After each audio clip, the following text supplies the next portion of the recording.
उत्तर प्रदेश में junior added शिक्षक भर्ती में ओएमआर की विसंगतियों को लेकर के पीएनपी की तरफ से कुछ सूचना दी जा रही है, जिसे आपको जानना बेहद जरूरी है। यूपी टेट में अब तक कुल कितने आवेदन हो चुके हैं, डीएलएड प्रथम वरीयता के संदर्भ में पीएनपी का क्या कुछ कहना है, और साथ ही एनसीटी ने इस मुद्दे पर क्या कुछ कहा है, इस मुद्दे पर भी हम लोग विस्तृत तौर पर चर्चा करेंगे। और एनसीटी के द्वारा जो हाल ही गजट जारी किया गया है उसको वापस लिए जाने के क्रम में अभ्यर्थियों ने एनसीटी को पत्र लिखा है, इसके बारे में भी विस्तारपूर्वक चर्चा होगी। और उत्तर प्रदेश में प्राथमिक स्तर के शिक्षकों की छंटनी शुरू हो गई है, इस खबर को जानना आपके लिए बेहद जरूरी है। नमस्कार दोस्तों, मेरा नाम है नीरज और आप देख रहे हैं करियर बिट यूट्यूब चैनल। अगर आप इस चैनल पर पहली बार विजिट कर रहे हैं तो इसको सब्सक्राइब करते हुए बेल आइकन को प्रेस करना ना भूलें। पीएनपी कार्यालय के गेट पर एक नोटिस चस्पा की गई है, जिसकी कॉपी आप स्क्रीन पर देख पा रहे होंगे। जूनियर हाई स्कूल में सहायक अध्यापक और प्रधानाध्यापक के लिए जो 17 अक्टूबर को परीक्षा हुई थी, उसमें ओएमआर सीट पर किसी भी प्रकार का संशोधन करने के लिए प्रत्यावेदन स्वीकार नहीं किया जाएगा। साथ ही अगर पीएनपी ऑफिस से कोई कर्मचारी आपको कोई प्रलोभन देता है तो इसके संबंध में भी स्पष्ट शब्दों में लिखा है कि इसकी सूचना आप रजिस्ट्रार को दीजिए, उस पर आवश्यक कार्रवाई की जाएगी। कहने का मतलब कि ओएमआर सीट में कोई भी गलती की गई है तो वह पीएनपी के द्वारा संशोधित नहीं किया जाएगा। बात करें यूपी टेट 2021 में अब तक कुल कितने आवेदन हो चुके हैं, तो स्क्रीन पर आप इसके संबंध में आर्टिकल देख पा रहे होंगे। दिनांक 21 अक्टूबर 2021 तक यूपी टेट में कुल 12 लाख आवेदन हो चुके थे। आवेदन की अंतिम तिथि 25 अक्टूबर 2021 है और फी पेमेंट करके आवेदन को पूर्ण करने की अंतिम तिथि 26 अक्टूबर 2021 निर्धारित की गई है। प्राथमिक स्तर की शिक्षक भर्ती में डीएलएड अभ्यर्थियों को प्रथम वरीयता दिए जाने के क्रम में एक ऑनलाइन आईजीआरएस कंप्लेंट अभ्यर्थियों के द्वारा दर्ज कराई गई थी, जिस पर पीएनपी का कुछ कहना है। आप स्क्रीन पर देख पा रहे होंगे इसकी कॉपी। दिनांक 10 अगस्त 2021 को अपर मुख्य सचिव के द्वारा ये नोटिफिकेशन जारी किया गया था, जिसमें 12 अगस्त 2021 को निदेशक बेसिक शिक्षा निदेशालय के द्वारा अपडेट किया गया था। आप स्क्रीन पर देख पा रहे होंगे। उसके बाद से 22 अक्टूबर 2021 को निदेशक एससीईआरटी के द्वारा सचिव परीक्षा नियामक प्राधिकारी कार्यालय को प्रेषित कर दिया गया और उनके द्वारा ये अवगत कराया गया कि संबंधित प्रकरण के संबंध में शासन द्वारा दिए गए निर्देशानुसार कार्यवाही की जाएगी। मतलब कि जो गवर्नमेंट बोलेगी उसके अनुरूप डीएलएड को प्रथम वरीयता दिया जाएगा या नहीं दिया जाएगा, इस पर फैसला किया जाएगा। डीएलएड को प्रथम वरीयता दिए जाने के क्रम में एनसीटी को भी अभ्यर्थियों ने एक कंप्लेंट दर्ज कराई थी, जिसकी कॉपी आप स्क्रीन पर देख पा रहे होंगे। 3 अगस्त 2021 को ये कंप्लेंट दर्ज कराई गई थी, जिसमें उत्तर प्रदेश में डीएलएड अभ्यर्थियों की संख्या 7.5 लाख से ज़्यादा हो चुकी है, इसके बारे में जिक्र किया गया था और डीएलएड अभ्यर्थियों को प्रथम वरीयता देने की मांग की गई थी।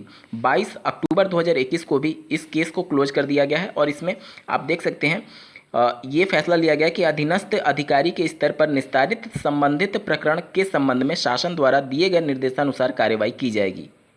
ये तो खबर आपने देखा उत्तर प्रदेश की। अब अगर बात करें राजस्थान में रीट लेवल 1 की परीक्षा में डीएलएड अभ्यर्थियों को प्रथम वरीयता देने के संदर्भ में या फिर बीएड अभ्यर्थियों को प्राथमिक शिक्षक भर्ती से बाहर करने के लिए एक याचिका माननीय कोर्ट में दाखिल की गई है और साथ ही अभ्यर्थी जमीनी स्तर पर भी लगातार संघर्ष कर रहे हैं ताकि डीएलएड और बीएसटीसी को प्रथम वरीयता दी जाए। स्क्रीन पर आप इसके संबंध में एक आर्टिकल देख पा रहे होंगे जो कि राजस्थान से ही प्रकाशित की गई है। इसमें सीधे तौर पर एनसीटी के नियम स्पष्ट नहीं होने की जिक्र किया गया है, जो कि बिल्कुल सही भी है, क्योंकि एनसीटी ने बीएड को प्राथमिक में शामिल करने के लिए जो राजपत्र जारी किया था उसमें स्पष्ट लिखा है कि इनके नियुक्ति पर विचार किया जाएगा। अब एनसीटी ने ये स्पष्ट नहीं किया कि विचार किया जाएगा का मतलब क्या है, किन राज्यों में विचार किया जाएगा, क्योंकि कई राज्यों में आप देखेंगे कि बीएड को मौका दिया जा रहा है और कई राज्यों में बीएड को मौका नहीं दिया जा रहा है। तो ये सबके लिए दुविधा का विषय है, ना सिर्फ डीएलएड बल्कि बीएड वाले अभ्यर्थी भी पूरी तरीके से परेशान रहते हैं कि अगर कोई राज्य सरकार चेंज हो जाए और वह शिक्षक प्राथमिक स्तर की शिक्षक भर्ती से बीएड अभ्यर्थियों को बाहर कर दे तो क्या एनसीटी की गाइडलाइन को आधार बना करके कोर्ट बीएड वाले अभ्यर्थी जा पाएंगे? नहीं जा पाएंगे, क्योंकि उसमें ऐसा कन्फ्यूजन वाला वर्ड ही लिखा है कि विचार किया जाएगा, जो कि पूरी तरीके से राज्य सरकार पर छोड़ दिया जाता है और राज्य सरकार राजनीतिक लाभ लेने के लिए इस प्रकार से खेल खेलती है। आप लोग देखेंगे कि अन्य राज्यों में अलग अलग तरीके से इस विचार किया जाएगा को परिभाषित किया जा रहा है। और आर्टिकल देख पा रहे होंगे, मामला कोर्ट में लेकिन सरकार कर सकती है समाधान की पहल। बीएड और बीएसटीसी विवाद मसला सुलझे तो ही सफल हो पाएगी रीट परीक्षा। देखिए, ये मामला कोर्ट में जरूर है, लेकिन राज्य सरकार के पास अधिकार होता है कि नियुक्ति की प्रक्रिया क्या होगी। अगर राज्य सरकार ये तय कर ले कि बीएड अभ्यर्थियों को मौका देना है तो फिर कोर्ट भी बीएड अभ्यर्थियों को मौका देगी। लेकिन अगर राज्य सरकार ये तय कर ले कि बीएड अभ्यर्थियों को मौका नहीं दिया जाएगा या फिर डीएलएड को प्रथम वरीयता दी जाएगी, तो माननीय कोर्ट भी सरकार के फैसले को ही आगे बढ़ाएगी, क्योंकि शिक्षा संवर्ती सूची में शामिल होने के लिए के मामले में राज्य सरकार के पास पूरा अधिकार होता है कि वह कुछ भी नियुक्ति के लिए प्रक्रिया बना सकती है। यहाँ पर देख सकते हैं, अब चूंकि मामला कोर्ट में है तो राज्य सरकार कोर्ट के फैसले का वेट कर रही है और कोर्ट इस बात का वेट कर रही है कि राज्य सरकार इसके संबंध में कुछ पहल करे। यहाँ पर देख सकते हैं स्पष्ट शब्दों में लिखा गया है, क्या निकल सकता है बीच का रास्ता? तो सरकार को हल निकालना होगा ताकि विवाद खत्म हो जाए। एक ओर 3.5 लाख अभ्यर्थी और दूसरी ओर 13 लाख। सरकार तटस्थ रहते हुए कोर्ट का आदेश मान सकती है। वहीं सरकार कोर्ट के आदेश पर बीएड अभ्यर्थियों को याचिकाकर्ताओं को मौका देते हुए बीएसटीसी को प्रथम वरीयता दे सकती है। इसके अलावा सरकार को चाहिए कि एनसीटी को विवाद सुलझाने के लिए पत्र लिखे। निश्चित तौर पर जो सब कुछ लड़ाई शुरू हो रही है वो एनसीटी की गाइडलाइन को लेकर ही हो रही है, क्योंकि उनके द्वारा ऐसे शब्दों का प्रयोग किया गया है जिससे राज्य सरकार में भी दुविधा उत्पन्न होती है और क्लियर नहीं बताया जा सकता कि किसके लिए ये बोला जा रहा है कि विचार किया जाएगा, उसका थ्रेशोल्ड वैल्यू क्या होगा।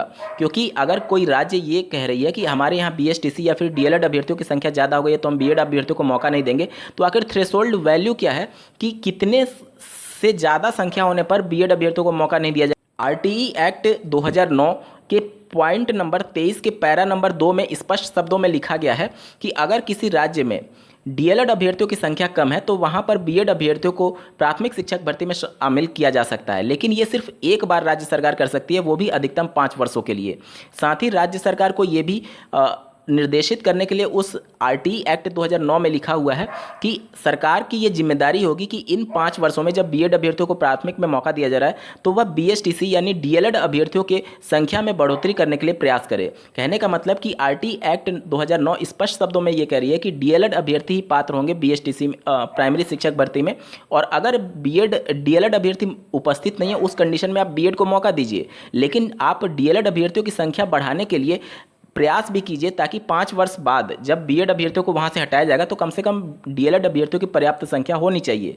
तो ये सब कुछ विरोधाभास है। आरटीई एक्ट 2009 कुछ और कह रही है, एनसीटी की गाइडलाइन बीएड और जो अभी 3 वर्षीय इंटीग्रेटेड एमएड बीएड कोर्स के लिए जो जारी किया गया वो कुछ और कह रही है। तो नियमों में स्पष्टता नहीं होने की वजह से ऐसी बहुत सारे राज्यों में भर्तियां कोर्ट में फंसी हुई हैं, जहां कोर्ट राज्य सरकार का वेट करे, राज्य सरकार कोर्ट का वेट करे कि क्या फैसला देती है, और दोनों एक तरीके से एनसीटी के नियम का वेट कर रहे हैं कि एनसीटी कुछ स्पष्ट गाइडलाइन जारी करे।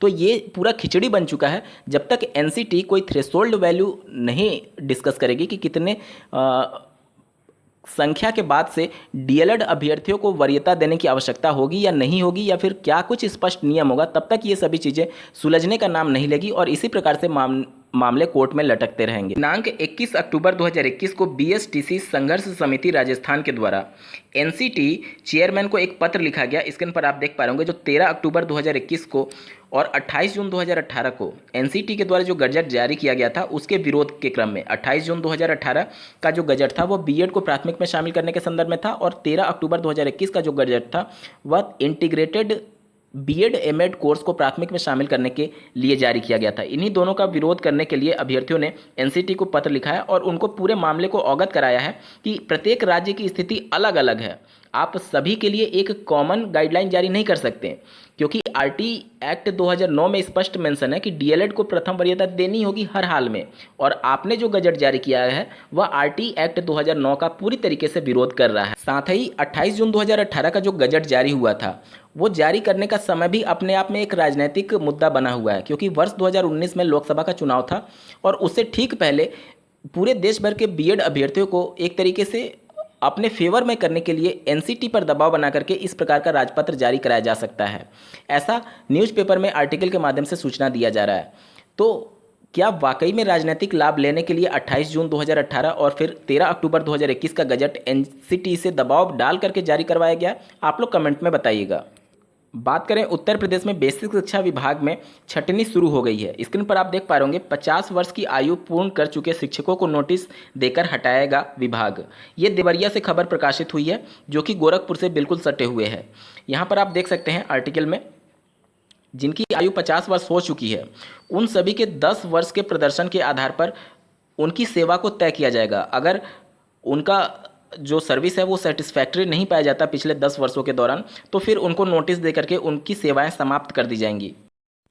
आज के वीडियो में बस इतना ही। ऐसे ही महत्वपूर्ण अपडेट के लिए इस चैनल को सब्सक्राइब करना ना भूलें। इस वीडियो को देखने के लिए आपका बहुत बहुत धन्यवाद। भगवान करे आपका दिन शुभ हो।